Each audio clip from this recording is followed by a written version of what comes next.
Les Rois maudits, tome 6, Le Lys et le Lion, de Maurice Druon, lu par Jérémy Covillo. Le roi Charles IV avait dû s'aliter le jour de Noël. À l'Épiphanie, l'émirs et physiciens déjà le déclaraient perdu. La cause de cette fièvre qui le consumait, de cette toux déchirante qui secouait sa poitrine amaigrie, de ces crachats sanglants, l'émir levait les épaules d'un geste d'impuissance. La malédiction, voyons.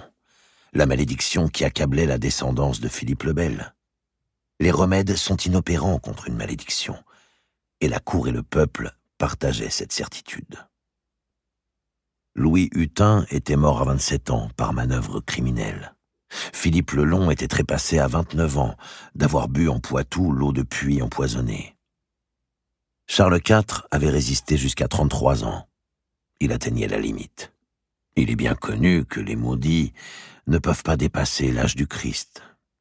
« À nous, mon frère, de nous saisir à présent du gouvernement du royaume et de le tenir de main ferme, » avait dit le comte de Beaumont, Robert d'Artois, à son cousin et beau-frère Philippe de Valois. « Et cette fois, » avait-il ajouté, « nous ne nous laisserons pas gagner à la course par ma tante Mao.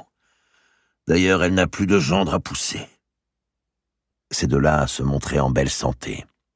Robert d'Artois, à 41 ans, était toujours le même colosse qui devait se baisser pour franchir les portes et pouvait terrasser un bœuf en le prenant par les cornes. Maître en procédure, en chicane, en intrigue, il avait assez prouvé depuis 20 ans son savoir-faire, et par les soulèvements d'Artois, et dans le déclenchement de la guerre de Guyenne, et en bien d'autres occasions.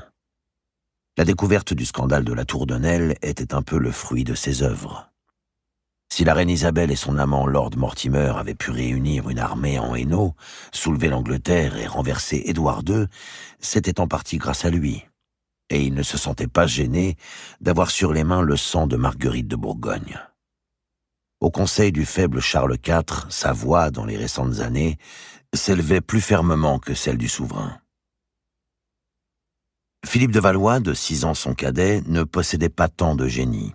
Mais haut et fort, la poitrine large, la démarche noble, et faisant presque figure de géant quand Robert n'était pas à côté de lui, il avait une belle prestance de chevalier qui prévenait en sa faveur.